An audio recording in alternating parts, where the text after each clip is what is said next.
Hello बच्चों, कैसे हो आप सब। आज हम स्टार्ट करेंगे क्लास 12th बायोलॉजी में चैप्टर नंबर 15 का पार्ट सेकंड। अगर अभी तक आपने पार्ट फर्स्ट विजिट नहीं किया हो तो इस कार्ड पर क्लिक करके पार्ट फर्स्ट विजिट कर सकते हैं।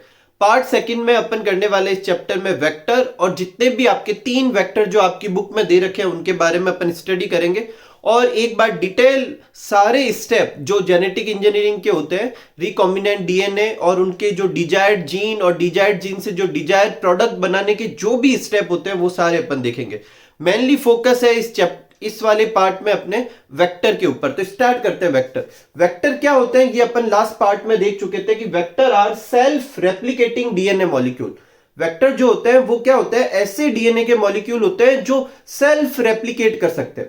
देखो इसको आप समझो, जैसे मान लो एक वेक्टर, जैसे प्लाज्मिड एक वेक्टर है, ठीक है, और वो प्लाज्मिड किसके अंदर होता है, बैक्टीरिया के अंदर होता है। तो जब बैक्टीरिया अपनी कॉपी बनाएगा तो उसके साथ साथ प्लाज्मिड भी अपनी कॉपी बनाएगा। ये कोई नई बात नहीं है। बिना मतलब बैक्टीरिया तो एक ही है, अभी वो नेक्स्ट जनरेशन प्रोड्यूस नहीं कर रहा, नेक्स्ट सेल नहीं बना रहा, उससे पहले भी वो अपनी कॉपी बना सकता है। इसे कहते हैं ऑटोनोमस रेप्लिकेशन। तो वेक्टर जो होते हैं वो ऐसे मॉलिक्यूल होते हैं जो सेल्फ रेप्लिकेशन शो कर सकते हैं और इनके अंदर अपन जो अपनी डिजायर्ड जीन है उसको फिट कर सकते हैं और फिट करने के बाद इसको क्या कर सकते हैं, होस्ट के अंदर ट्रांसफर भी करवा सकते हैं और वहां रेप्लिकेशन भी करवा सकते हैं। तो vector are self replicating DNA molecule into which desired fragment is inserted. Desired जो फ्रेगमेंट है वो उसमें इंसर्ट करवा सकते हैं। फिर they carry desired DNA into host cell. फिर जिस होस्ट सेल की अपन बात करें जो अक्सर बैक्टीरिया होती है उसमें वो ट्रांसफर भी कर देंगे और वहां उसका क्या करेंगे, रेप्लिकेशन भी करवाएंगे। ठीक है। प्रॉपर्टीज ऑफ वेक्टर, वेक्टर की क्या क्या प्रॉपर्टी होनी चाहिए, मतलब ये फीचर्स होने चाहिए वेक्टर में। It should be easily introduce into host cell and should be isolated again. मतलब आसानी से होस्ट सेल के अंदर अपन इंट्रोड्यूस करवा पाए और आसानी से उसे बाहर निकाल पाए, वापस आइसोलेट कर पाए, ये एबिलिटी होनी चाहिए। It should have the ability to replicate autonomously. ये तो मैंने यही समझा दिया था, ये अपने आप रेप्लिकेशन कर सके, मतलब जिस सेल में ये है उस सेल के ऊपर डिपेंड ना हो रेप्लिकेशन के लिए, खुद अपना रेप्लिकेशन खुद कर सके। The vector should have marker site that allow easy detection of transform cell. जैसे मान लो आप एक वेक्टर को किसी सेल में इंसर्ट कर देते हो, अब क्या पता चलेगा कि वो उसमें इंसर्ट हुई है या नहीं। तो चेक करने के लिए उसमें ऐसा कुछ होना चाहिए, कुछ फीचर, कोई जीन, कोई साइट ऐसी होनी चाहिए जिससे आइडेंटिफाई कर सके कि हाँ इस सेल में वेक्टर आ चुका है। जिस सेल में भी अपन वेक्टर डाल देंगे उसे कहेंगे ट्रांसफॉर्म्ड सेल। क्या कहेंगे, ट्रांसफॉर्म्ड सेल। तो वेक्टर के पास ऐसा कुछ होना चाहिए जो ट्रांसफॉर्म सेल को नॉन ट्रांसफॉर्म सेल से क्या कर सके, डिफरेंशिएट कर सके। बोले तो उसमें मार्कर होना चाहिए कि भाई हाँ ये ट्रांसफॉर्म सेल है। ठीक है।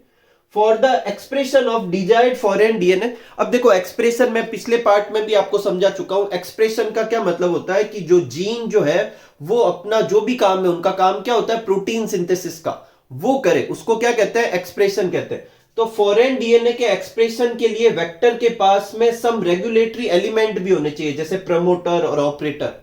प्रमोटर क्या होता है, वो रीजन जहां से ट्रांसक्रिप्शन स्टार्ट होता है। देखो पहले क्या होता है, डीएनए से आरएनए बनेगा, इस प्रोसेस को क्या कहते हैं, ट्रांसक्रिप्शन। फिर आरएनए से क्या बनती है, प्रोटीन, जिसे ट्रांसलेशन। तो पहले जो डीएनए है उससे आरएनए बनाना होगा, तो वो ट्रांसक्रिप्शन जिस जगह से स्टार्ट होता है उसको कहते हैं प्रमोटर। तो ऐसा वेक्टर में कुछ होना चाहिए। और प्रमोटर के जस्ट पास में एक और रीजन होता है जिसे कहते हैं ऑपरेटर। यहां पर अगर कोई रिप्रेसर आके जुड़ जाए तो ये ट्रांसक्रिप्शन के प्रोसेस को रोक सकता है, और यहां रिप्रेसर नहीं होगा तो ट्रांसक्रिप्शन का प्रोसेस बढ़ सकता है। बोले तो ये एक तरीके से प्रमोटर के लिए ऑन ऑफ का काम करता है। तो ऐसे कुछ रेगुलेटरी एलिमेंट वेक्टर में होने चाहिए। नेक्स्ट आगे बढ़ते हैं। अपन को इस चैप्टर में 3 वेक्टर करने। पहले अपन करेंगे प्लाज्मिड, फिर करेंगे बैक्टीरियोफेज और फिर उन दोनों का हाइब्रिड कॉस्मिड। ठीक है, 3 अपन को करने, तो एक एक करके समझते हैं। और ये तीनों ही आपके 12th आरबीएससी प्रैक्टिकल में भी हैं, तो आप अच्छे से समझे इसे। देखो सबसे पहले देखते हैं प्लाज्मिड होता क्या है। तो extra chromosomal genetic material found in cytoplasm of bacterial cell is known as plasmid. देखो प्लाज्मिड क्या होता है, सपोज करो कि ये एक बैक्टीरिया की सेल है और इस बैक्टीरिया की सेल में एक खुद का क्या होगा, डीएनए होगा। उस डीएनए के अलावा एक एक्स्ट्रा क्रोमोसोमल डीएनए होता है, सर्कुलर डीएनए। ये क्या कहलाता है, प्लाज्मिड कहलाता है। क्या कहलाता है, प्लाज्मिड कहलाता है। तो extra chromosomal genetic material found in the cytoplasm of bacterial cell is known as plasmid. इसकी डिस्कवरी किसने की थी? हे और लेडरबर्ग ने। प्लाज्मिड जो होते हैं वो कैसे होते हैं? सर्कुलर होते हैं, डबल स्ट्रैंडेड होते हैं, और ये अच्छी चीज है क्योंकि हायर जो ऑर्गेनिज्म होगा उसका डीएनए भी कैसा होता है? डबल स्ट्रैंडेड होता है। ठीक है, डबल स्ट्रैंडेड होता है। Plasmid are capable of independent replication. ये बार बार आ रहा है, यहां पर ने देखा था वेक्टर में ये प्रॉपर्टी होनी चाहिए, और प्लाज्मिड में ऐसी प्रॉपर्टी होती है कि प्लाज्मिड अपना रेप्लिकेशन खुद कर सकता है, ऑटोनोमस रेप्लिकेशन शो कर सकता है। Plasmid are not essential for the growth and survival of bacteria. ये अच्छी चीज है। प्लाज्मिड को अपन निकाल लेंगे तो ऐसे नहीं होगा कि बैक्टीरिया मर जाएगा। ठीक है, उसमें निकाल के अपन जो भी चेंजेस करके उसे वापस इंसर्ट भी करवा सकते हैं। तो ये प्लाज्मिड जो होता है उनकी ग्रोथ और सर्वाइवल के लिए जरूरी नहीं होता, उसमें कुछ एक्स्ट्रा फीचर्स दे सकता है लेकिन ग्रोथ के लिए कोई जरूरी नहीं होगा। Plasmid has restriction site. Restriction site जो होती है वो ऐसी साइट होती है जहां एक पर्टिकुलर रेस्ट्रिक्शन एंजाइम से कट कर सकते हैं, और वहां कट कर सकते हैं तो अपन वहां पर कुछ डिजायर्ड डीएनए क्या कर सकते हैं? ऐड भी कर सकते हैं, उसे रिकॉग्नाइजेशन साइट भी कहते हैं। और वहां पर ऐड कर पाएंगे तो बाद में उसकी क्लोनिंग भी होगी, इसलिए उसे क्लोनिंग साइट भी कहते हैं। ठीक है, तो ऐसी प्लाज्मिड में होती भी है, और उसमें मार्कर जीन भी होती है। और जनरली ये मार्कर जीन क्या होती है? Antibiotic resistance gene. मतलब प्लाज्मिड की उस जीन की वजह से प्लाज्मिड जिसके अंदर भी होगा उस पर्टिकुलर एंटीबायोटिक के टूवर्ड्स में वो क्या डिनोट करेगा? इम्यूनिटी डिनोट करेगा। इसको समझते देखो, सपोज करो कि ये एक प्लाज्मिड है और इसमें एक अपना एंटीबायोटिक होता है एम्पिसिलिन। ठीक है, और इस एम्पिसिलिन के टूवर्ड्स में रेजिस्टेंस वाली इसमें एक जीन है। अब इसको मार्कर की तरह अपन कैसे, वैसे तो अपन डिटेल में बाद में, अभी आज की लेक्चर में अपन और डिटेल में देखेंगे, लेकिन अभी शॉर्ट में समझाता हूं कि अपन इसको मार्कर की तरह कैसे यूज करेंगे। सपोज करो कि ये दो अलग अलग बैक्टीरिया है। ठीक है, एक में ये प्लाज्मिड है और एक में ये नहीं है। इन दोनों ही प्लाज्मिड को क्या करना है? अपन को एम्पिसिलिन में ग्रो करवाना है। तो ये तो सरवाइव करेगा। क्यों करेगा? क्योंकि इसमें एम्पिसिलिन रेजिस्टेंस जीन है, और ये सरवाइव नहीं करेगा, ये डेड हो जाएगा। तो जो बैक्टीरिया सरवाइव करेगा इसका मतलब उसमें प्लाज्मिड है। तो अपन मार्किंग कर सकते हैं कि हाँ भाई प्लाज्मिड इसके अंदर चला गया। ये प्लाज्मिड ऐसे मत सोचो पहले से ही, इसमें पहले दोनों सेल ऐसी ही थी, फिर मैंने प्लाज्मिड इंसर्ट किया, हो सकता है कुछ में हुआ और कुछ में नहीं। तो जिसमें होगा फिर उन दोनों ही कॉलोनी को मैं एम्पिसिलिन में ग्रो करवाऊंगा। तो जिसमें प्लाज्मिड नहीं गया वो मर जाएगा क्योंकि एम्पिसिलिन में वो ग्रो नहीं कर पाएगा। लेकिन जिसमें प्लाज्मिड चला गया, प्लाज्मिड के साथ ये एम्पिसिलिन वाली जीन भी चली गई होगी, रेजिस्टेंस जीन, तो वो उसमें सरवाइव करेगा। तो ऐसी मार्कर जीन भी होती है किसके अंदर? प्लाज्मिड के अंदर। तो पहले आप ये नोट कर लीजिए, फिर अपन आगे बढ़ते हैं। आगे बढ़ने से पहले अपन प्लाज्मिड में जो है 3 टर्म यूज होगी वेक्टर के लिए, वो 3 टर्म को अच्छे से समझते हैं। एक होती है ओआरआई, एक होती है क्लोनिंग साइट, और एक होती है सेलेक्टेबल मार्कर। तो एक एक करके देखते हैं कि तीनों होती क्या है। तो प्लाज्मिड में एक ओआरआई होती है जिसकी फुल फॉर्म होती है ओरिजिन ऑफ रेप्लिकेशन, और इसकी वजह से प्लाज्मिड जो होते हैं वो ऑटोनोमस रेप्लिकेशन शो करते हैं। तो ये वेक्टर में ओआरआई है, इस वजह से प्लाज्मिड क्या करेंगे? ऑटोनोमस रेप्लिकेशन शो करेंगे। दूसरा एक टर्म होती है क्लोनिंग साइट, इसे रिकॉग्नाइजेशन साइट भी बोलते हैं और इसको रेस्ट्रिक्शन साइट भी बोलते हैं। ये वो प्लेस है जहां पर अपन क्या कर सकते हैं? रेस्ट्रिक्शन एंजाइम से कट कर सकते हैं। तो एक प्लाज्मिड के पास में ऐसी रेस्ट्रिक्शन साइट्स होनी चाहिए।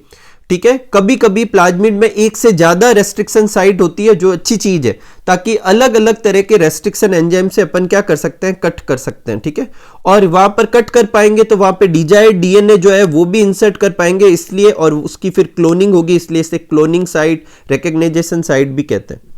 तीसरा है सेलेक्टेबल मार्कर, ये भी एक टर्म है। सेलेक्टेबल मार्कर क्या होता है? ये ऐसी जीन होती है जिससे अपन ट्रांसफॉर्म सेल को नॉन ट्रांसफॉर्म सेल से क्या कर सकते हैं? डिफरेंशिएट कर सकते हैं। इसको मैं आपको समझाता हूं, फिर एक बार मैं अभी आपको बता चुका हूं। सपोज करो कि ये 2 बैक्टीरिया थे, ठीक है, और इन दोनों बैक्टीरिया में इनका खुद का जो है जेनेटिक मटेरियल तो है ही है। ठीक है, उसके अलावा अब अपन इसमें क्या करते हैं कि ये जो अपना प्लाज्मिड है वो इंसर्ट करवाएंगे। तो अपन को क्या पता चलेगा कि प्लाज्मिड इंसर्ट हुआ है कि नहीं? पहली चीज जो आपको याद रखनी है कि जिस सेल में प्लाज्मिड इंसर्ट हो जाएगा उसे कहेंगे ट्रांसफॉर्म्ड सेल। और इस ट्रांसफॉर्म सेल का पता कैसे करेंगे? तो देखो, प्लाज्मिड में जो होता है एक एंटीबायोटिक रेजिस्टेंस जीन होती है, ये आप देख पा रहे हैं। एंटीबायोटिक रेजिस्टेंस जीन की वजह से प्लाज्मिड जिस सेल में भी होगा उस पर्टिकुलर एंटीबायोटिक के टूवर्ड्स में उसे रेजिस्टेंस होगा। तो अगर सपोज करते हैं कि ये दो सेल थी और एक में प्लाज्मिड इंसर्ट हो गया और एक में नहीं, अब आप ये मत कहना ये दिख ही रहा है कि इसमें प्लाज्मिड इंसर्ट हो गया, वो अपन को नहीं दिखेगा क्योंकि प्लाज्मिड और ये जो बैक्टीरिया वगैरह तो एक सेल के होते हैं, ठीक है। तो अपन कैसे आइडेंटिफाई करेंगे कि इसमें इंसर्ट हो गया या नहीं हो गया? तो देखो, अगर इसमें प्लाज्मिड इंसर्ट हो चुका है तो इस वाले बैक्टीरिया के पास क्या आ गई, उस पर्टिकुलर एंटीबायोटिक के टूवर्ड्स में रेजिस्टेंस आ गया होगा, और जिसमें नहीं हो रखा है उसमें नहीं रेजिस्टेंस आया होगा। तो ये जो जितनी भी सेल होती है उसमें से कुछ ट्रांसफॉर्म्ड होगी, कुछ नॉन ट्रांसफॉर्म्ड होगी। उसे पता करने के लिए अपन क्या करेंगे, इन सेल्स को क्या करेंगे, एंटीबायोटिक में, उसी पर्टिकुलर एंटीबायोटिक में ग्रो करवाएंगे। जो नॉन ट्रांसफॉर्म सेल होगी वो ग्रो नहीं करेगी क्योंकि उसमें प्लाज्मिड वाली वो जीन नहीं है, और ट्रांसफॉर्म वाली सेल क्या करेगी, ग्रो करेगी क्योंकि उसमें वो जीन होगी, तो उसमें उस पर्टिकुलर एंटीबायोटिक टूवर्ड्स में क्या होगा, रेजिस्टेंस होगा। इस तरीके से ऐसी जीन को अपन मार्कर जीन की तरह यूज कर सकते हैं। तो एक वेक्टर में origin of replication, cloning site और सेलेक्टेबल मार्कर होने भी चाहिए, और प्लाज्मिड में ये तीनों होते भी हैं। नेक्स्ट अपन को करना है PBr322। इसके बारे में आपको अलग से क्वेश्चन भी आ सकता है। सबसे पहले अपन देखते हैं कि ये जो नाम दिख रहा है इसका क्या मीनिंग है। तो P stands for plasmid, P जो है वो प्लाज्मिड को डिनोट करता है। B और R जो है वो साइंटिस्ट के नाम या उस लेबोरेटरी के नाम हो सकते हैं जहां पर ये बना है। यहां पर ये साइंटिस्ट के नाम है B बॉलीवर और R रॉड्रिगेज। और 322 है जो इनको नंबर या कोड दिया जाता है क्योंकि इन्हीं दो ने और भी प्लाज्मिड इसी सोर्स से बनाए होंगे, तो सबको डिफरेंशिएट करने के लिए नंबर दे देते हैं। तो PBr322, तो ये 322 क्या है, number given to distinguish from the other developed plasmid from the same laboratory. एक PBr322 के बारे में एक चीज याद रखना है, ये फर्स्ट जेनेटिकली इंजीनियरिंग प्लाज्मिड है जो सबसे ज्यादा क्या किया जाता है, यूज किया जाता है। किसके लिए? रिकॉम्बिनेंट डीएनए टेक्नोलॉजी के लिए। तो रिकॉम्बिनेंट डीएनए टेक्नोलॉजी में फर्स्ट जो जेनेटिक इंजीनियरिंग प्लाज्मिड, एक तो प्लाज्मिड नेचुरली होता है, ये बनाया गया है, तो जो फर्स्ट बनाया गया और रिकॉम्बिनेंट डीएनए टेक्नोलॉजी में यूज किया वो प्लाज्मिड कौन सा है? तो PBr322, ठीक है। अब इसके डायग्राम से आपको साफ दिख रहा है कि इसमें कौन कौन सी जगह है। देखो, ये जो पिंक कलर में आपको दिख रहा है AMPR लिखा हुआ है, ये वाली यहां से लेकर यहां तक की जो साइट है वो एम्पिसिलिन रेजिस्टेंस जीन है, ठीक है। अगर ये प्लाज्मिड में है, जैसे कि इस प्लाज्मिड में है, तो ये प्लाज्मिड क्या करता है, एम्पिसिलिन के टूवर्ड्स में रेजिस्टेंस देगा। ये वाली जो दिख रही है ये TETR टेट्रासाइक्लिन रेजिस्टेंस जीन है, ये भी एक एंटीबायोटिक रेजिस्टेंस जीन है।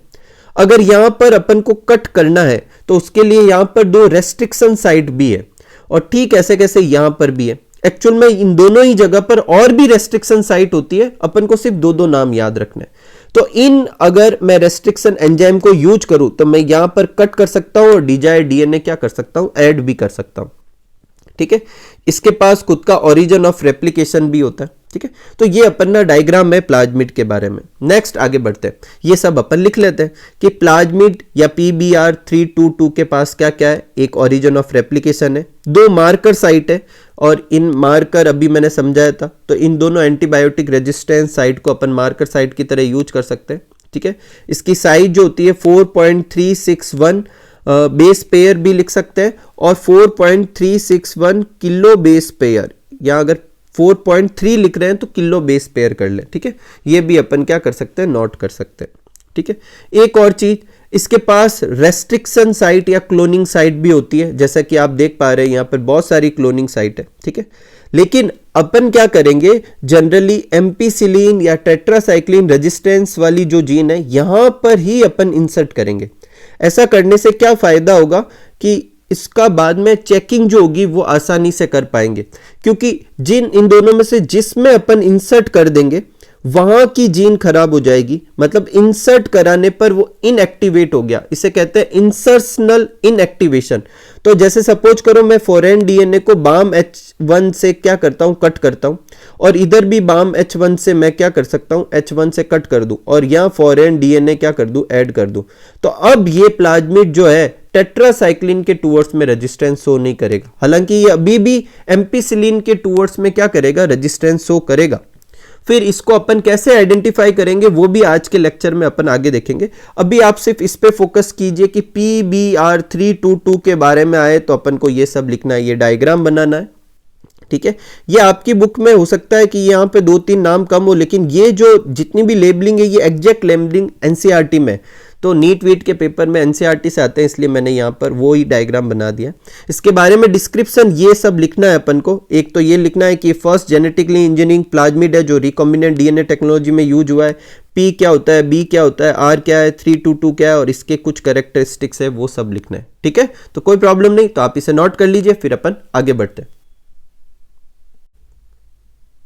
एक देखो पॉइंट अभी अपन ने लिखा था कि जो फॉरेन डीएनए है वो अपन को कहाँ ऐड करना चाहिए, जो अपने एंटीबायोटिक रेजिस्टेंस जीन है वहां पर ऐड करना चाहिए। और जैसे ही अपन वहां पर ऐड करेंगे ये क्या करेगी, उस पर्टिकुलर जीन को क्या कर देगी, इनएक्टिवेट कर देगी। इसे क्या कहते हैं, इंसर्शनल इनएक्टिवेशन। तो जब भी आपके प्लाज्मिड के बारे में आए तो आपको यहां तक लिखना है, और अगर टाइम हो तो ये 2 डायग्राम भी बना देने। देखो एकदम सिंपल सा है, ये अपना क्या है, प्लाज्मिड है PBR322, ठीक है, ये अपनी जीन ऑफ इंटरेस्ट है। अब देखो कैसे काम करते हैं अपन जानते हैं कि ये TETR, जैसे सपोज करो मैं यहां ऐड करता हूं तो यहां पर जो है BAM-H1 रेस्ट्रिक्शन साइट दे रखी थी, अभी डायग्राम में अपन ने समझाई थी। तो BAM-H1 से अपन क्या कर सकते हैं, यहां कट कर सकते हैं, और इसी रेस्ट्रिक्शन साइट से या इसी रेस्ट्रिक्शन एंजाइम से अपन डिजायर्ड जीन को भी क्या कर देंगे, कट कर देंगे। तो दोनों कट होने के बाद दोनों के ऊपर कुछ ऐसे ओवरहैंगिंग स्ट्रक्चर होंगे, थोड़े से बाहर आए हुए स्ट्रक्चर होंगे, जो वापस पेयर बनाने के लिए एक तरीके से बहुत मतलब ऐसे मचल रहे हैं, ऐसे समझ सकते हो आप। तो इन दोनों में आसानी से ये दोनों जो होंगे, ये ओवरहैंगिंग जो स्ट्रक्चर होंगे, इनको क्या कह सकते हैं, स्टिकी एंड कह सकते हैं। अब जब डीएनए लाइगेज के साथ इनको ट्रीट करेंगे तो ये जो होगा इसके अंदर क्या हो जाएगा, यहाँ फिट हो जाएगा, कुछ इस तरीके का बन जाएगा। अब ये प्लाज्मिड जो है, इसका जो ये डीएनए है ये क्या कहलाएगा, रिकॉम्बिनेंट डीएनए, या अपन इसको क्या कह सकते हैं, रिकॉम्बिनेंट प्लाज्मिड भी कह सकते हैं। तो जब भी प्लाज्मिड के बारे में डिस्क्रिप्शन आए तो अपन को इतना ये सब लिखना है, ठीक है, कोई तकलीफ नहीं। नेक्स्ट आगे बढ़ते हैं और लेते हैं बैक्टीरियोफेज। तो देखो बैक्टीरियोफेज क्या होता है, पहले तो अपन ये समझते हैं। तो बैक्टीरियोफेज बेसिकली वायरस होते हैं, और कैसे वायरस होते हैं, जो इन्फेक्ट करते हैं किसको, बैक्टीरिया को। मतलब वायरस जो होते हैं वो होस्ट के बेसिस पे 3 तरीके के हो सकते हैं, कि प्लांट को इन्फेक्ट करने वाले वायरस जो कि प्लांट वायरस कहलाएंगे, एनिमल को इन्फेक्ट करने वाले वायरस एनिमल वायरस कहलाएंगे, और जिनका होस्ट बैक्टीरिया हो वो क्या कहलाएंगे, बैक्टीरियोफेज कहलाएंगे। 2 एग्जाम्पल आपको याद रखने हैं, लैम्डाफेज और M13, ये दोनों ही क्या है, बैक्टीरियोफेज के एग्जाम्पल है। पहले अपन देखते हैं कि बैक्टीरियोफेज को अपन वेक्टर के फॉर्म में कैसे ले सकते हैं। तो उसको समझने के लिए अपने 11th में एक टॉपिक था, वायरस का लाइफ साइकिल जो होता है वो 2 तरीके का होता है। एक होता है लाइटिक साइकिल और एक सो करते हैं वो लाइसोजेनिक साइकिल। इसी में ही आंसर छुपा है, देखते हैं अपन ये क्या होता है। देखो वायरस जो होता है वो 2 तरीके से अपनी जो नेक्स्ट जनरेशन बनाता है, एक लाइटिक साइकिल से भी बना सकता है और लाइसोजेनिक से भी। अब देखो लाइटिक साइकिल में वो क्या करता है, वायरस जो होता है वो क्या करता है, अपना जो जेनेटिक मटेरियल जो होता है वो किसके अंदर इंसर्ट करवाता है, बैक्टीरिया के अंदर, और बैक्टीरिया के अंदर इंसर्ट करवा के उस बैक्टीरिया की जो सेल मशीनरी है, बोले तो ribosome, amino acid, nucleic acid, ATP, इन सब पे कब्जा कर लेता है। और वो क्या करता है, जो होस्ट का डीएनए उसके छोटे छोटे टुकड़े कर देता है, और इन मशीनरी से खुद के लिए क्या करता है, जेनेटिक मटेरियल बनवाता है, और साथ ही में खुद के लिए प्रोटीन बनवाता है। जेनेटिक मटेरियल और प्रोटीन क्या काम आता है, उनकी कोटिंग होती है। वायरस में सिर्फ 2 ही तो चीजें होती है, तो वो अपने खुद के लिए चीजें बनवाने लगता है, और बाद में क्या करता है, सेल्फ असेंबली भी करवाता है। मतलब बहुत सारे उस एक ही बैक्टीरिया में बहुत सारे वायरस के नए वो बन जाएंगे, क्या कहते हैं, पार्टिकल बन जाएंगे, और जब वो पूरी तरह से भर जाएगा तो फट जाएगा। वो बैक्टीरिया जिसके अंदर ये ग्रो कर रहा था उसकी डेथ हो जाएगी, और सारे वायरल पार्टिकल बाहर फ्री हो जाएंगे, और फिर वो किसी और नए होस्ट के पास जाएगा। जनरली ये लाइटिक साइकिल वायरस तब मतलब स्टार्ट करता है जब उसे लगता है कि आसपास होस्ट की कोई कमी नहीं है, तो जल्दी से जल्दी मतलब बहुत सारे वायरस बनाने के लिए वो क्या यूज कर सकता है, लाइटिक साइकिल कर सकता है। और एक याद रखना, लाइटिक साइकिल में वो अपने खुद के जेनेटिक मटेरियल की कॉपी बनवा रहा है, ठीक है, और साथ ही साथ में वो होस्ट को किल भी कर रहा है। दूसरा तरीका होता है लाइसोजेनिक। ऐसा समझ लो कि एक वायरस जो था वो मान लो किसी को इन्फेक्ट करने गया और वहां पर होस्ट की सेल बहुत सारी कम है। अगर ये इसमें लाइटिक साइकिल चलाएगा तो ये होस्ट भी मर जाएगा और आसपास तो कोई होस्ट है नहीं। ऐसे केस में ये दूसरा तरीका करता है, ये अपना जो जेनेटिक मटेरियल होता है इसके अंदर इंसर्ट करवाता है और उसके बाद जो बैक्टीरिया का जेनेटिक मटेरियल होगा उसके साथ कंबाइन करवा देगा और आगे कुछ भी नहीं करेगा, डोरमेंट फॉर्म में रहेगा। फिर ये बैक्टीरिया जो है ये क्या करेगा, रिप्रोडक्शन करेगा, एक बैक्टीरिया से 2 बैक्टीरिया बनेंगे, उसमें वो अपने खुद के जेनेटिक मटेरियल का रेप्लिकेशन करेगा, साथ ही साथ में उसे पता भी नहीं चलेगा वो किसकी कॉपी भी बना लेगा, वायरस की भी बना लेगा। और ऐसे करके धीरे धीरे वो क्या करेगा, बैक्टीरिया की नेक्स्ट जनरेशन में फैलता जाता है और फिर जब चाहे वो लाइटिक साइकिल तो वो शो कर ही सकता है। ठीक है, अब अपन को ये समझना है कि जो बैक्टीरियोफेज होते हैं उसका जो जेनेटिक मटेरियल होता है, सपोज करो ये जेनेटिक मटेरियल है, तो उसका कुछ हिस्सा जो होता है वो लाइटिक के लिए होता है और कुछ जो होता है वो लाइसोजेनिक के कुछ अदर काम के लिए भी होता है, हेड बनाने के लिए, टेल बनाने के लिए और भी बहुत सारे। तो अपन चाहते हैं कि जो ये है ये अपना जेनेटिक मटेरियल की कॉपी क्रिएट किस में करता है, तो इसमें करता है। किस में करता है, लाइटिक वाले में। तो अपन क्या करेंगे कि जो इसके बैक्टीरियोफेज का जो जेनेटिक मटेरियल है उसमें से वो हिस्सा हटा लेंगे जो क्या करवाता है, लाइसोजेनी करवाता है। और इस हिस्से में अपन क्या कर सकते हैं, फॉरेन डीएनए और डिजायर्ड डीएनए क्या कर सकते हैं, ऐड कर सकते हैं। और फिर इसमें ऐड करने के बाद इसे वापस वायरस के वो जो प्रोटीन की कवरिंग होती है जिसको कैप्सिड कहते हैं उसमें फिट कर देंगे।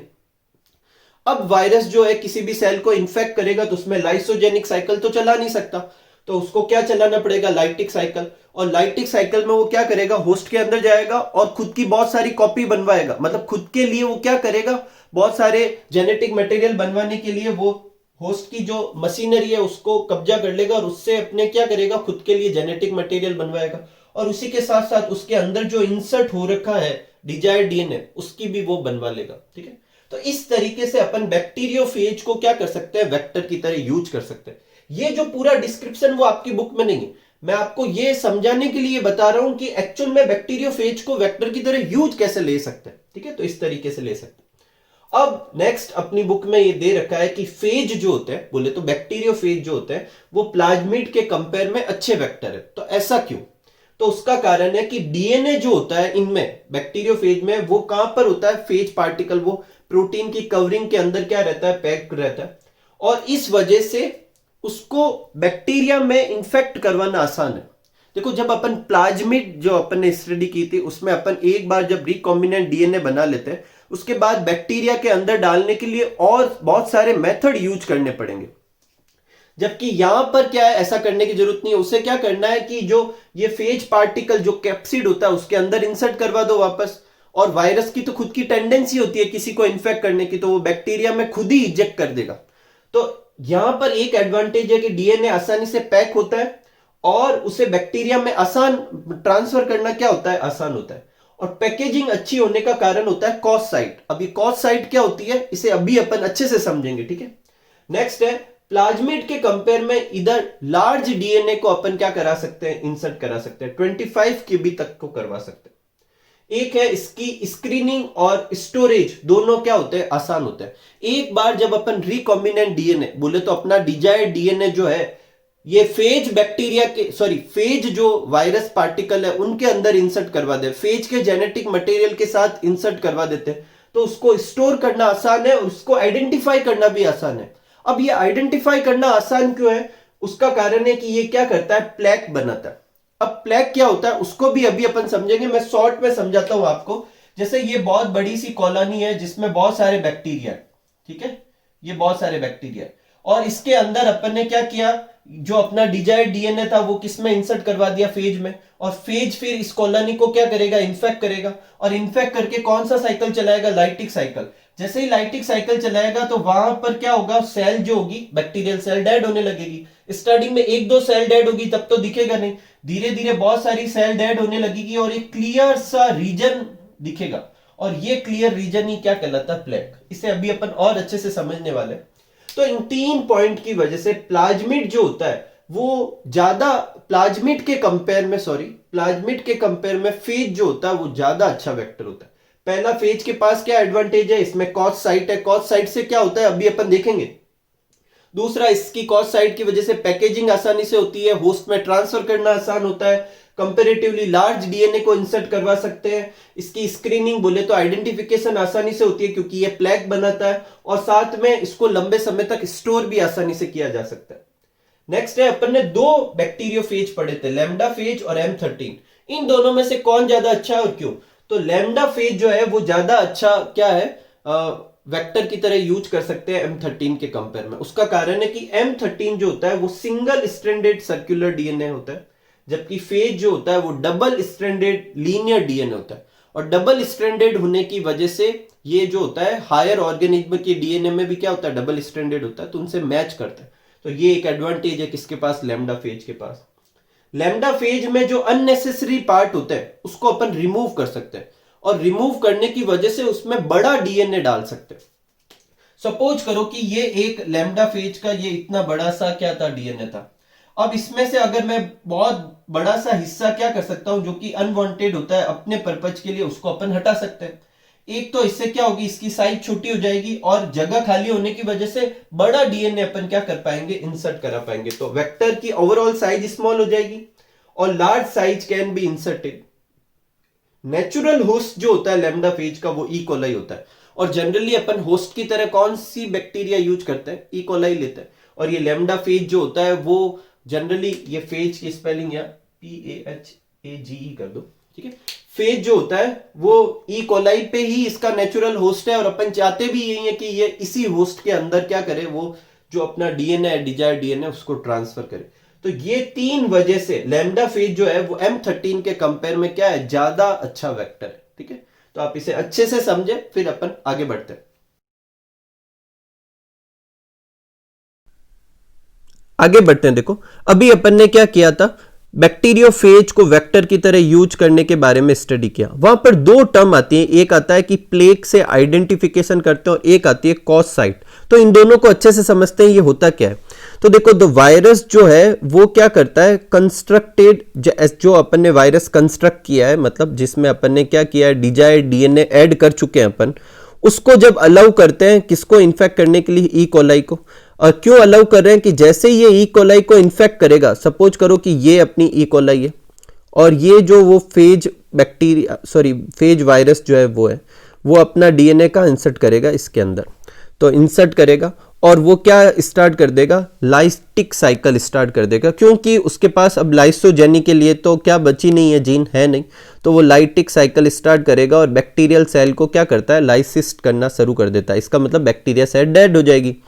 As number of killed bacteria cell increase, clear region formed और नॉन एज फेज प्लेग। और वो जो रीजन जो बनेगा उसे ही अपन को क्या कहना है, फेज प्लेग कहना है। जैसे सपोज करो ये बहुत बड़ा सा रीजन है, तो इसके बीच में जैसे जैसे जिस जिस जगह पर वो क्या होंगे, मतलब ये इन्फेक्शन होता रहेगा, जिस जिस कॉलोनी में या जिस जिस सेल में ये बैक्टीरिया वायरस का क्या होता रहेगा, इन्फेक्शन होता रहेगा, वहाँ पर उस बैक्टीरियल सेल का लाइटिक साइकिल स्टार्ट हो जाएगा उसके अंदर और वो बैक्टीरिया डेड होने लगेगा।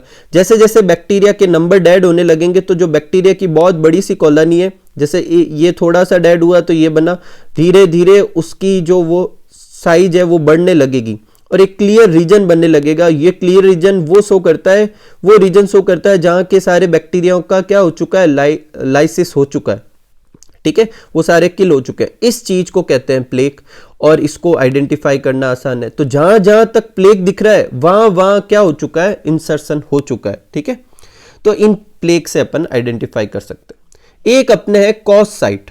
तो ये कॉस साइट क्या होती है इसको समझते हैं। तो पहले तो कॉस का मतलब होता है कोहेसिव साइट, ठीक है। अब ये करती क्या है, तो देखो जो बैक्टीरियोफेज का जो डीएनए होता है वो जनरली कैसा होता है, लीनियर होता है। कब तक, जब वो कैप्सिड के अंदर होता है, ठीक है, खुद के अंदर होता है तो ऐसे डीएनए होता है। जैसे ही इस डीएनए को अपन होस्ट के अंदर, मतलब बैक्टीरियोफेज, अपन तो क्या बैक्टीरियोफेज होस्ट के अंदर ट्रांसफर करता है, तो वहां पर जाने के बाद ये जो लीनियर डीएनए ये अपने आप सर्कुलर डीएनए में कन्वर्ट हो जाता है। और सर्कुलर डीएनए से कन्वर्ट होने में, सर्कुलर डीएनए में कन्वर्ट होने से इसे फायदा है, ये जो एक्सोन्यूक्लियेज एंजाइम है उनसे बच सकता है।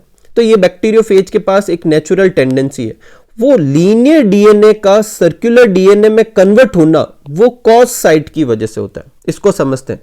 देखो सपोज करो कि ये पूरा का पूरा जो दिख रहा है ये आपको क्या है, ये बैक्टीरियोफेज का डीएनए। इनके दोनों जो एंड पॉइंट होता है यहां पर देखो ओवर हैंगिंग स्ट्रक्चर है, मतलब इसके आगे कुछ जुड़ा हुआ नहीं है, इधर भी इसके आगे कुछ जुड़ा हुआ नहीं। इन स्ट्रक्चर को क्या कहते हैं, कॉज साइट कहते हैं। और इसमें कितने बेस पेयर है, 12 बेस पेयर है। जैसे ही ये डीएनए जब बैक्टीरिया के अंदर चला जाएगा तो ये जो चीज है ये ऐसे घूम के इसके साथ जुड़ जाएगी और ये कैसा बन जाएगा, सर्कल बन जाएगा। तो इन कॉज साइट से ये क्या बन सकता है, सर्कुलर डीएनए बन सकता है। किसके अंदर, होस्ट में जाने के बाद। और इस चीज के लिए कॉज साइट रेस्पॉन्सिबल होती है और ये बैक्टीरियोफेज के पास होती है। ठीक है, नेक्स्ट लेते हैं आगे कॉजमिड। तो देखो कॉजमिड जो है एक तरह का हाइब्रिड वेक्टर है। ये लास्ट वेक्टर अपन को करना है। ये एक तरह का हाइब्रिड वेक्टर है जो किस किस से मिलकर बना हुआ है। देखो दो वर्ड से मिलकर बना हुआ है और उनसे आपको आइडिया भी हो जाएगा ये किसका हाइब्रिड है। एक है कॉस और एक है मिड। तो मिड तो लिया गया है प्लाज्मिड से, इसका मतलब एक तो ये प्लाज्मिड से बनाया गया होगा। और कॉस किस में आया था, कॉस साइट फेज में आया था। तो फेज और प्लाज्मिड के ये मिक्सर से बनाते हैं। तो cosmid can be defined as hybrid vector derive from plasmid and lambda phage bacteria, bacteriophage sorry, lambda bacteriophage जो होता है उससे और प्लाज्मिड से बनाते हैं। अब इसमें लैम्डा बैक्टीरियोफेज है उससे सिर्फ और सिर्फ कॉज साइट लिए, बाकी पूरा प्लाज्मिड ही होता है। ठीक है, तो ये जो अपना बनेगा उसे अपन क्या कहेंगे, कॉजमिड। और ये किसने सबसे पहली बार डिस्कवर किया था, बारबरा, हॉर्न और कॉलिंस ने। अब देखो अगेन समझाता हूं, कॉजमिड जो है उसमें बेसिकली प्लाज्मिड ही है, पूरा का पूरा प्लाज्मिड है। सिर्फ एक चीज अपन ने इंसर्ट कर दी है एक्स्ट्रा, मतलब बनाते समय उसमें उसकी एक कॉज साइट भी होती है। अब ऐसा क्यों किया, तो ध्यान से आप समझना ताकि आपको समझ में आए कि ये बनाया क्यों है। देखो प्लाज्मिड जो होता है उसके पास एक एडवांटेज होती है कि उसके पास क्या होती है, ओरिजिन ऑफ रेप्लिकेशन होता है। और ओरिजिन ऑफ रेप्लिकेशन की वजह से वो ऑटोनोमस रेप्लिकेशन शो कर सकता है किसके पास, इकोलाई के पास। ठीक है, इकोलाई के अंदर। लेकिन एक प्रॉब्लम है, ये जब प्लाज्मिड में अपन डिजायर्ड डीएनए ऐड करते हैं उसके बाद इस प्लाज्मिड को वापस होस्ट सेल के अंदर क्या कराना पड़ेगा, इंसर्ट करवाना पड़ेगा। अब दूसरा लेते हैं बैक्टीरियोफेज। बैक्टीरियोफेज जो है उसके अंदर अपन अगर इस तरीके से अपन वेक्टर बना रहे हैं तो अपन जो डिजायर्ड डीएनए वो बैक्टीरियोफेज के डीएनए के साथ इंसर्ट करवा दी। अब यहां पर फायदा ये है कि बैक्टीरियोफेज जो होता है खुद होस्ट को इन्फेक्ट कर देता है जिससे ये डिजायर्ड डीएनए उसके अंदर चला जाता है। लेकिन प्रॉब्लम ये प्लाज्मिड की तरह रेप्लिकेशन शो नहीं करता, ये लाइटिक साइकिल चला के रेप्लिकेशन शो करता है जिससे सारे के सारे बैक्टीरिया क्या होते हैं, किल होने लगते हैं। तो क्या किया साइंटिस्ट ने, प्लाज्मिड में सब चीजें अच्छी है, बस एक इंसर्ट करवाने में प्रॉब्लम है। और फेज में ऐसा इंसर्ट करवाने के लिए उसमें क्या है, कॉज साइट है। तो क्या करा, एक प्लाज्मिड लिया और उसमें एक एक्स्ट्रा चीज ऐड कर दी, क्या कर दी, कॉज साइट ऐड कर दी और क्या बन गया, कॉजमिड। अब कॉजमिड में कॉज साइट होती है और कॉज साइट होने की वजह से जब कॉजमिड के अंदर अपन डीएनए इंसर्ट करवाएंगे तो ये डीएनए किसमें अपन इंसर्ट करवाने के बाद वापस किसमें पैक कर सकते हैं, फेज पार्टिकल के फॉर्म में पैक कर सकते हैं। और फेज पार्टिकल के फॉर्म में पैक कर देंगे तो क्या चीज की आसानी रहेगी, फेज जो होता है खुद इन्फेक्शन करता है और इससे ई कोलाई के अंदर आसानी से ये क्या जो अपना डिजायर्ड डीएनए वो डाल सकते हैं और वहां जाके वो सर्कल भी हो जाएगा। और इसकी बाकी जो सारी चीजें हैं कॉज साइट के अलावा वो किसकी जैसी है, प्लाज्मिड की जैसी। इसका मतलब उसके अंदर खुद का ओरिजिन ऑफ रेप्लिकेशन होगा और वो खुद क्या शो कर सकेगा, उसमें ऑटोनोमस रेप्लिकेशन शो कर पाएगा और नॉर्मल कॉलोनी बनाएगा, ना कि लाइटिक सेल की कॉलोनी बना देगा। ठीक है, प्लाज्मिड में एंटीबायोटिक रेजिस्टेंस जीन भी होगी क्योंकि प्लाज्मिड में होती है तो कॉजमिड में भी होगी और उसको मार्कर जीन की तरह यूज कर सकते हैं। ठीक है, इसमें रेस्ट्रिक्शन साइट्स वगैरह भी होती है जिसको क्लोनिंग साइट की तरह यूज करते हैं। तो बेसिकली कॉजमिड जो है उसमें दोनों के एडवांटेज है, मतलब प्लाज्मिड की तरह ओरिजिन ऑफ रेप्लिकेशन होने की वजह से वो ऑटोनोमस रेप्लिकेशन शो कर पाएगा, एंटीबायोटिक रेजिस्टेंस जीन को मार्कर जीन की तरह भी यूज कर सकते हैं। और इसमें कॉज साइट होने की वजह से अपन क्या कर सकते हैं, इसको फेज पार्टिकल के फॉर्म में बना सकते हैं और फिर फेज जो होता है वो खुद इन्फेक्ट करेगा किसको, बैक्टीरिया को, और आसानी से उसमें अपना डीएनए इंसर्ट करवा देगा और वहां वो सर्कल भी बन जाएगा। ठीक है, तो ये जो होता है वो अपना क्या होता है, कॉजमिड होता है। ठीक है, देखो एक कॉस्मिड का नाम आपकी बुक में दे रखा है, जो दे रखा है कॉस्मिड PLFR5। तो उसका जो डायग्राम है वो आपकी बुक में जो डायग्राम है वो बेसिकली PLFR5 का नहीं है, तो मैंने बनाया। अब देख लो ये ऐसा है, ठीक है। इस PLFR में क्या होता है, दो तो होती है कॉस साइट, ठीक है, कुछ रेस्ट्रिक्शन साइट भी होती है, ठीक है। टोटल कितनी होती है, 6 रेस्ट्रिक्शन साइट होती है, अपन ने सिर्फ एक बनाई है बाम H1, ठीक है। ओरिजिन ऑफ रेप्लिकेशन भी होता है क्योंकि प्लाज्मिड है, और जो एंटीबायोटिक रेजिस्टेंस जीन भी होती है, कौन सी, टेट्रासाइक्लिन। देखो आपकी बुक में जो डायग्राम है उसमें एम्पिसिलिन भी दे रखा है, टेट्रासाइक्लिन भी दे रखा है, हो सकता है कोई दूसरे कॉस्मिड में हो, लेकिन PLFR5 में सिर्फ टेट्रासाइक्लिन रेजिस्टेंस जीन होती है। तो PLFR5 की बात की जाए तो उसके अंदर क्या क्या है, 2 तो कॉस साइट है, 2 तो कॉस साइट है, ठीक है। 6 रेस्ट्रिक्शन साइट होती है जिसमें अपन को एक लेबल करना है balm H1। Origin of replication होता है, और टेट्रासाइक्लिन रेजिस्टेंस बोले तो एंटीबायोटिक रेजिस्टेंस जीन होती है जिसे मार्कर जीन की तरह यूज कर सकते हैं। अब इस कॉस्मिड को अपन कैसे यूज करेंगे वो समझते हैं। तो देखो ये दोनों जो कॉस साइट है इसके बीच में ये रेस्ट्रिक्शन साइट है, तो इस अगर रेस्ट्रिक्शन एंजाइम से अपन ट्रीट करें तो ये यहां से खुल जाएगा और ये कुछ इस तरीके का बन जाएगा, लीनियर बन जाएगा। देखो यहां से ये पहला कॉस, ये कॉस साइट, ये बाम H1, फिर ये ओरिजिन ऑफ रेप्लिकेशन, ये टेट्रासाइक्लिन, और फिर घूम के वापस ये कॉस साइट, ठीक है। अब मैं इसे बाम H1 से ट्रीट करूं तो यहां पर कट बना सकता हूं, और जो डिजायर्ड डीएनए लेना है उसमें भी बाम H1 से कट करेंगे, और फिर अपन को उसको क्या कर सकते हैं, यहां पर इंसर्ट कर सकते हैं, ठीक है। और ये जो अपन ने कॉस्मिड बनाया इसको बाद में अपन किसके अंदर पैक कर सकते हैं, फेज पार्टिकल के अंदर पैक कर सकते हैं, ठीक है। और ये फेज पार्टिकल जो होगा वो क्या करेगा, ई कोलाई को क्या करेगा, इन्फेक्ट करेगा, और उसके अंदर इसको ट्रांसफर कर देगा। जैसे ही ये ई कोलाई के अंदर जाएगा तो कॉस साइट की वजह से ये कैसा बन जाएगा, सर्कुलर डीएनए बन जाएगा, और अब ये प्लाज्मिड की तरह ही क्या करेगा, रेप्लिकेशन करेगा। इस तरीके से कॉस्मिड काम करता है, ठीक है। तो एकदम अच्छे से समझ में आया, आप इसे अच्छे से नोट कीजिए, फिर अपन आगे बढ़ते हैं, ठीक है। तो इस तरीके से अपने जो अपने वेक्टर करने थे अपन ने तीनों कर लिए। कौन कौन से, प्लाज्मिड कर लिया अपन ने, फेज कर लिया, उन दोनों का हाइब्रिड कॉस्मिड कर लिया। अब जो नेक्स्ट अपन को करना है वो अपन को करना है जो अपने रिकॉम्बिनेंट डीएनए बनाने के जो स्टेप है, जो मैंने पार्ट फर्स्ट में भी शॉर्ट में समझाए थे, उन्हें थोड़ा और डिटेल में और उसके कुछ स्टेप को और ज्यादा डिस्क्राइब करना है अपन को।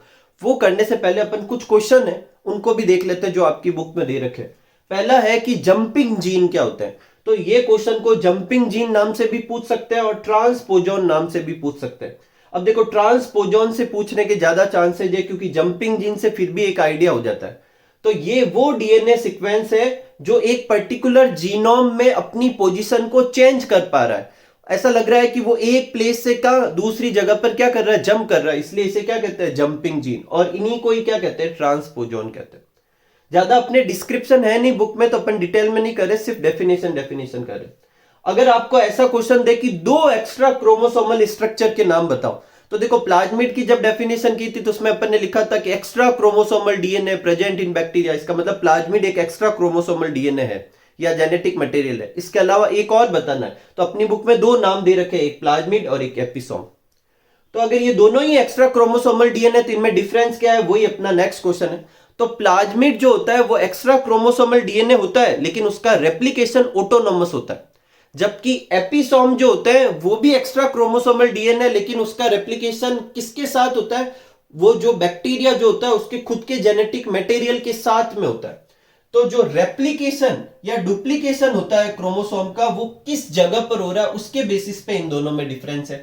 Extra chromosomal DNA which replicate independently उसे प्लाज्मिड कहेंगे, और extra chromosomal DNA which replicate along with bacterial chromosome उसे एपिसोम कहेंगे। नेक्स्ट है, एक अपनी बुक में दे रखा है कि रेस्ट्रिक्शन एंजाइम कितने टाइप के, तो 3 टाइप के होते हैं restriction enzyme, first, second, third. कुछ बुक में कुछ साइट में 4 तरह भी दे रखे हैं, अपनी बुक में 3 दे रखे हैं तो अपन 3 याद रखेंगे। कितने, restriction enzyme first, restriction enzyme second, restriction enzyme third. अब अपनी बुक में इसके अलावा कोई डिस्क्रिप्शन नहीं। मैं आपको ये तो बता देता हूं कि ये जो क्लासिफिकेशन है वो किसके बेसिस पे, तो इन 3 फैक्टर के बेसिस पे। इनके बारे में और डिस्क्रिप्शन भी लिख सकते हैं लेकिन अपना कोर्स का पार्ट तो है नहीं, तो अपन सिर्फ ये देखते हैं कि ये किस बेसिस पे 3 टाइप बनाए गए। एक तो है कि इन सारे एंजाइम के लिए को फैक्टर कौन सा है, एक इनका जो टारगेट सीक्वेंस है वो कैसा है, और एक किस पोजीशन से ये डीएनए को क्लीव करते हैं, काटते हैं, उसके बेसिस पे रेस्ट्रिक्शन एंजाइम जो है वो 3 कैटेगरी में डिवाइड करते हैं। जो अपना जो पर्पज है डीएनए क्लोनिंग वगैरह, उसके लिए कौन सा रेस्ट्रिक्शन एंजाइम यूज करते हैं, सेकंड। ये आप इसके नीचे लिख देना, ये जो है वो अपन यूज करेंगे, रेस्ट्रिक्शन एंजाइम सेकंड यूज करेंगे, ठीक है। तो ये आप नोट कर लीजिए, फिर अपन आगे करते हैं।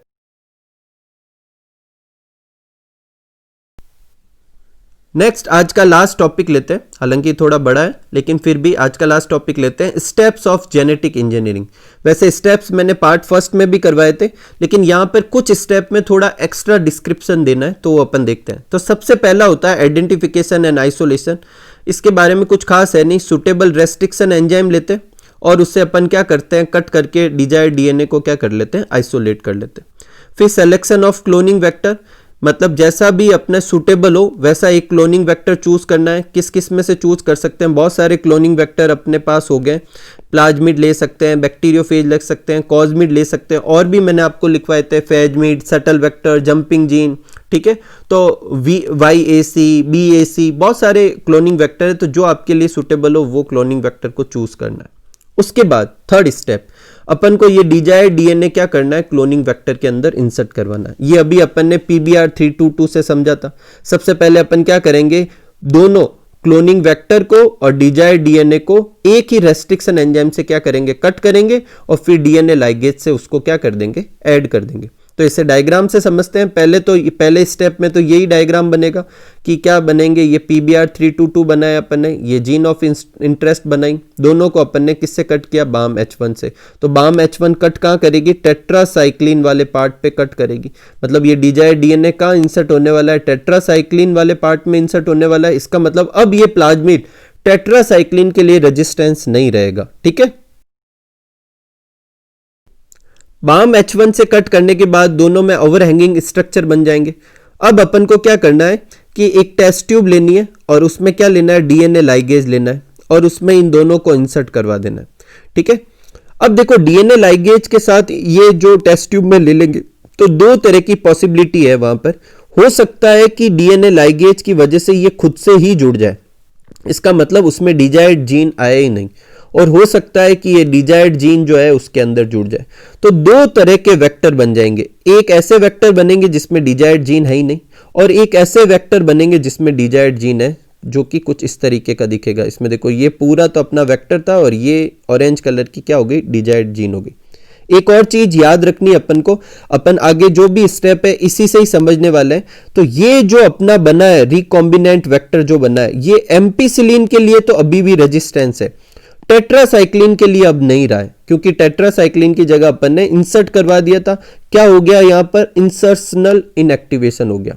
लेकिन एम्पिसिलिन वाली जीन अभी भी वैसे के वैसे ही है, इसका मतलब एम्पिसिलिन को अपन मार्कर जीन की तरह यूज कर सकते हैं, ठीक है। फोर्थ स्टेप है transfer of recombinant DNA into host cell. मतलब जो अपना रिकॉम्बिनेंट वेक्टर या रिकॉम्बिनेंट डीएनए जो बन चुका है, अब इसको होस्ट के अंदर ट्रांसफर करना है। होस्ट के अंदर ट्रांसफर करने के दो तरीके होते हैं, एक होता है ट्रांसफॉर्मेशन और एक होता है ट्रांसडक्शन। पहले अपन देखते हैं ट्रांसफॉर्मेशन क्या होता है।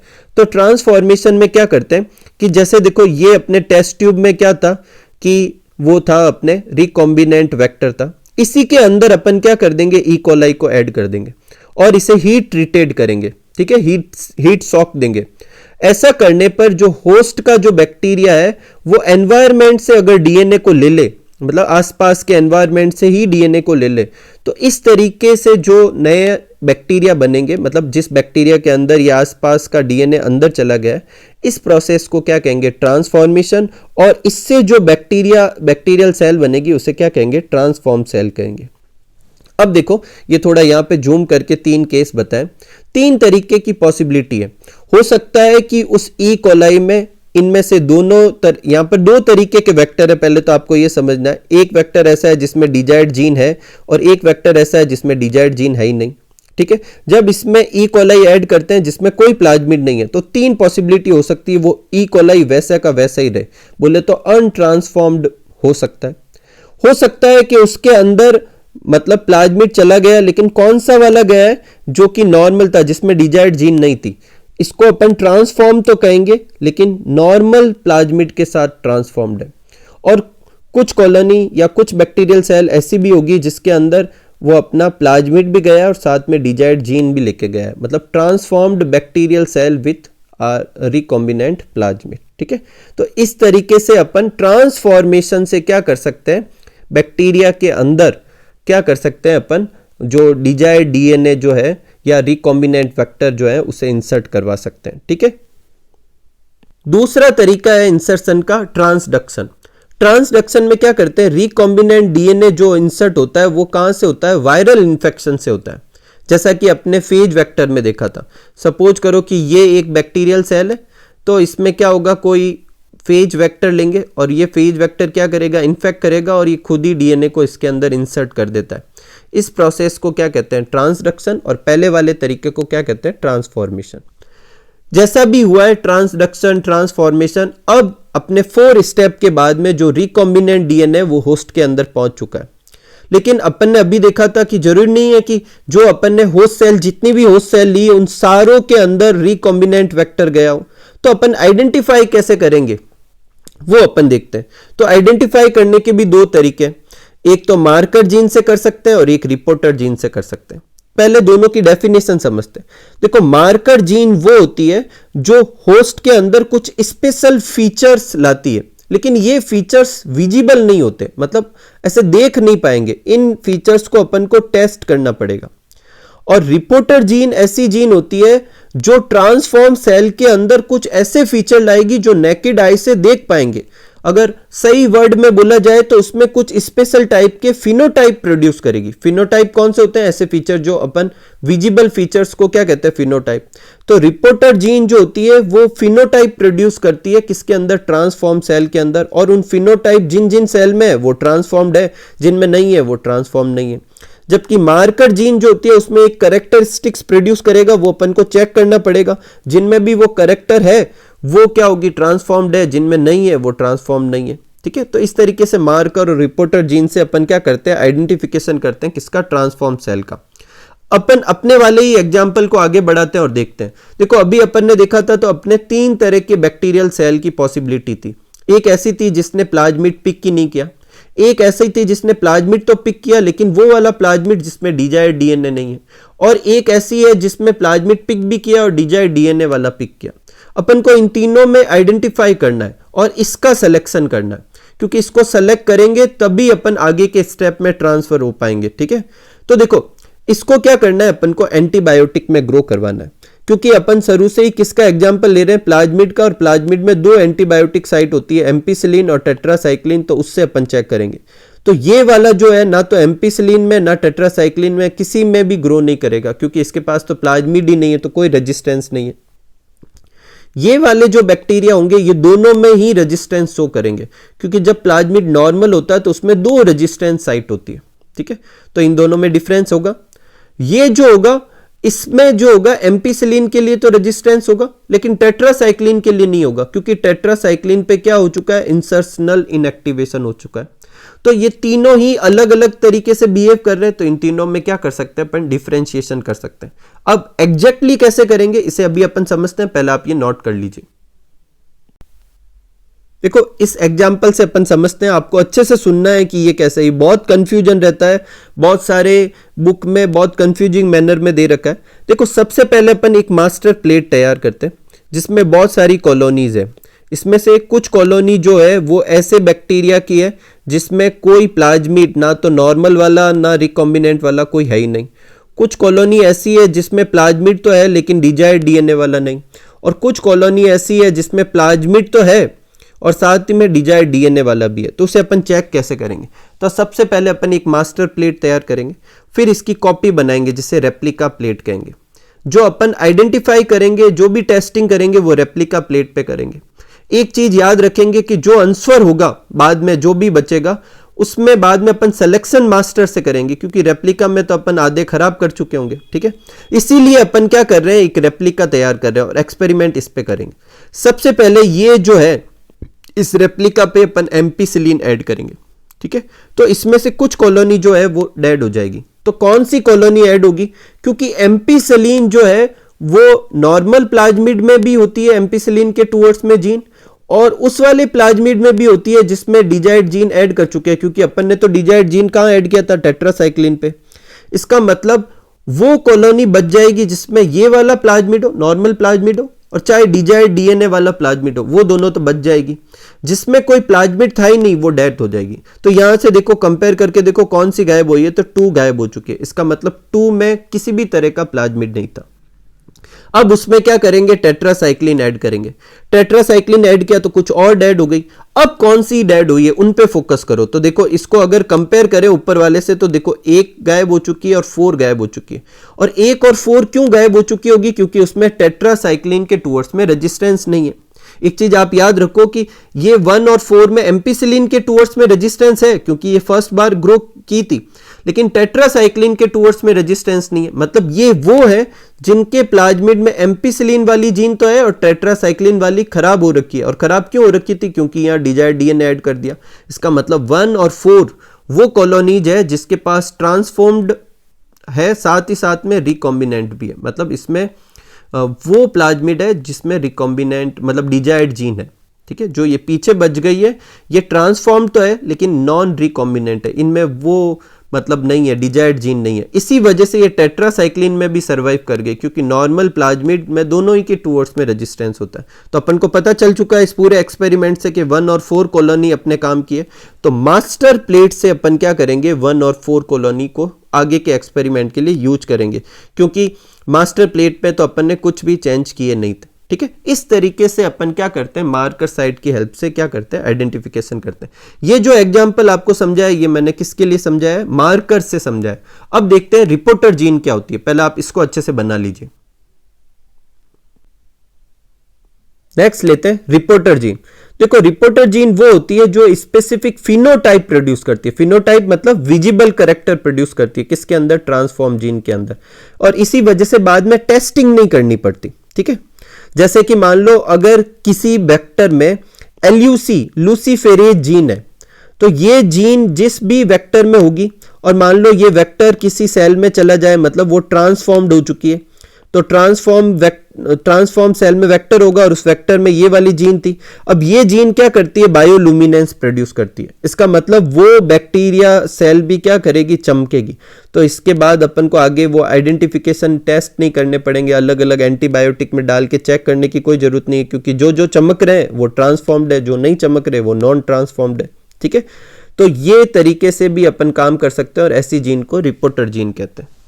लास्ट एंड फाइनल स्टेप होगा वो है expression of desired gene. Expression आप पहले भी समझा चुका हूं कि जो जीन जो है वो जीन का डीएनए पहले आरएनए बनाएगा, फिर आरएनए से प्रोटीन बनाएगा, और वो प्रोटीन जो भी काम करनी होगी वो काम करेगी। किसी भी जीन से उसका जो प्रोटीन बनना वही क्या कहलाता है, एक्सप्रेशन कहलाता है। तो the production of desired product वो एक्सप्रेशन कहलाएगा। कभी कभी अपन प्रोडक्ट बनाते हैं, और कभी कभी क्या होते हैं, सबसे पहले तो अपन जीन की क्लोनिंग करवा लेते हैं, डिजायर्ड जीन की, और उसके बाद उसे किसी एनिमल और प्लांट में क्या करते हैं, इंसर्ट करवा देते हैं। अगर प्लांट में इंसर्ट करवाते हैं तो उसे ट्रांसजेनिक प्लांट कहेंगे, एनिमल में करवाएंगे तो उसे ट्रांसजेनिक एनिमल कहेंगे, और इन दोनों को GMO कहते हैं, जेनेटिकली मॉडिफाइड ऑर्गेनिज्म। इसे अपन चैप्टर 16 में डिटेल में समझेंगे, ठीक है। तो आज के वीडियो को एंड करते हैं। इस 15 चैप्टर का एक और पार्ट आएगा, फिर अपना चैप्टर नंबर 15 भी पूरा हो जाएगा। आज के पार्ट को मैंने बहुत ही अच्छे से समझाने की कोशिश की है। उम्मीद करूंगा कि आपको ये बहुत अच्छे से समझ में आया होगा। तो मिलते हैं अगले वीडियो में, तब तक आप सब लोग खूब खुश रहिए, खूब मस्त रहिए और अपनी लाइफ को खूब सारा एंजॉय कीजिए। Thank you for watching.